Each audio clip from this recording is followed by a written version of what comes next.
दिल्ली में बढ़ते अपराध, अवैध शराब, ड्रग्स, जुआ, सट्टा, स्मैक के खिलाफ कांग्रेस के द्वारा एक मुहिम छेड़ते हुए विरोध प्रदर्शन किया गया है। रविवार को दिल्ली के भलसवा जे कॉलोनी में इस मुहिम की शुरुआत करते हुए प्रदेश अध्यक्ष देवेंद्र यादव के नेतृत्व 1 किलोमीटर तक विरोध मार्च निकाला गया।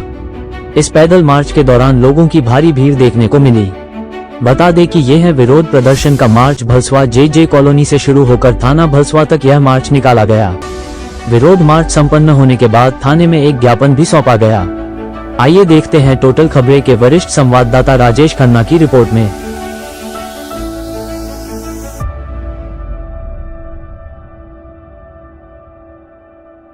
आज बहुत दुख की बात है कि पूरी दिल्ली में नशा खुलेआम बिक रहा है और कहीं ना कहीं इसकी गूंज जो है वो हमारी डिस्ट्रिक्ट कमेटीज़, ब्लॉक की कमेटीज़ और फिर स्टेट एग्जीक्यूटिव में जब डिस्कशन में आया तो हमने ये फैसला लिया कि पूरे दिल्ली में हम नशे के विरुद्ध कांग्रेस का युद्ध छेड़ने का काम करेंगे। सही बात। और आज उसी कड़ी में यहाँ श्रद्धानंद में हम इसकी शुरुआत करने जा रहे हैं।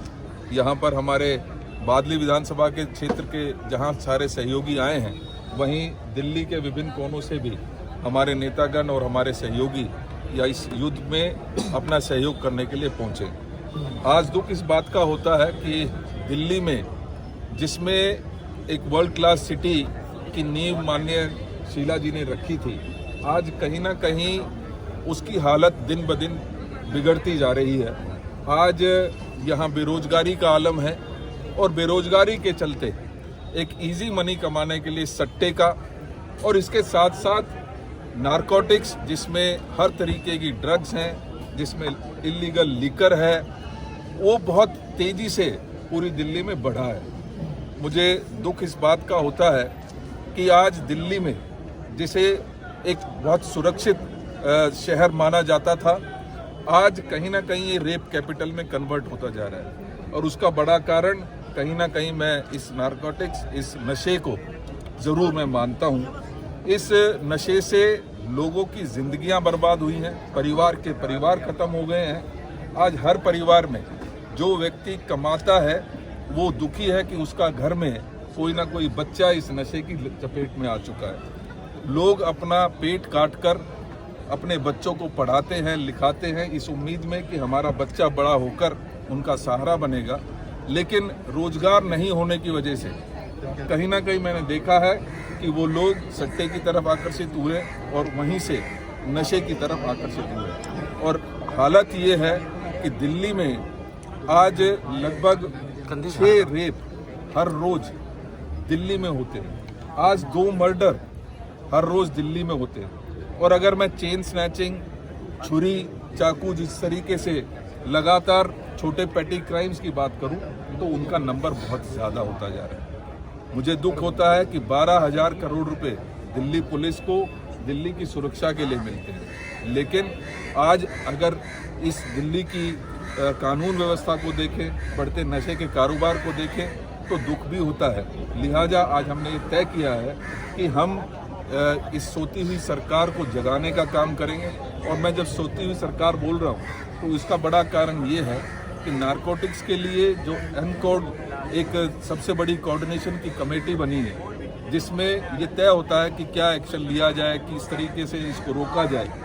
पिछले 6 साल में एनकोड की कोई भी दिल्ली से संबंधित ना एपेक्स कमेटी की मीटिंग हुई है, ना एग्जीक्यूटिव कमेटी की मीटिंग हुई है। इससे साफ झलकता है कि सरकार की प्रायोरिटी में नशे को रोकना बिल्कुल है नहीं।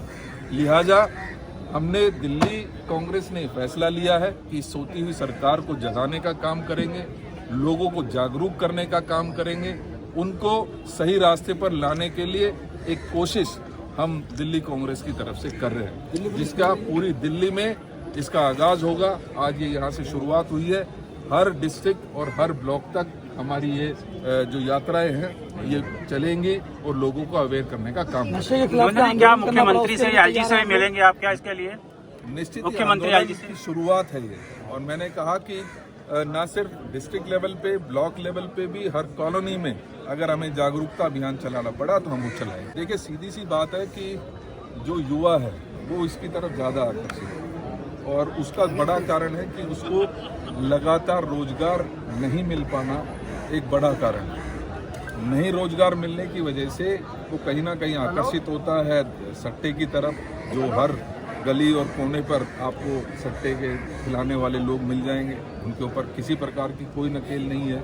और उसी प्रकार से नशे की तरफ लगातार युवा इसीलिए भटक रहा है क्योंकि उसको रोजगार नहीं है। बड़ी उम्मीद के साथ बच्चों को पढ़ाया लिखाया उनके पेरेंट्स ने इस उम्मीद में कि वो कुछ कमाएंगे, घर का सहारा बनेंगे, लेकिन जब पूरी पढ़ाई के पश्चात भी उनको उचित नौकरी नहीं मिलती तो वो निराश होकर इस तरफ आकर्षित होते हैं। सर पहले भी पुलिस ने लगातार पहले भी पुलिस ने पूरी तरीके से नकेल सट्टे वालों पे और शराब वालों पे कसी हुई है। क्या कहना चाहेंगे, पुलिस उस मामले में फेल होती नजर आ रही है? नहीं, कहीं अगर नकेल कसी जाती तो ये आलम नहीं होता। ये आलम नहीं होता कि हर गली और नुक्कड़ पर आज सिर्फ एक कॉलोनी और एक गली की बात नहीं है।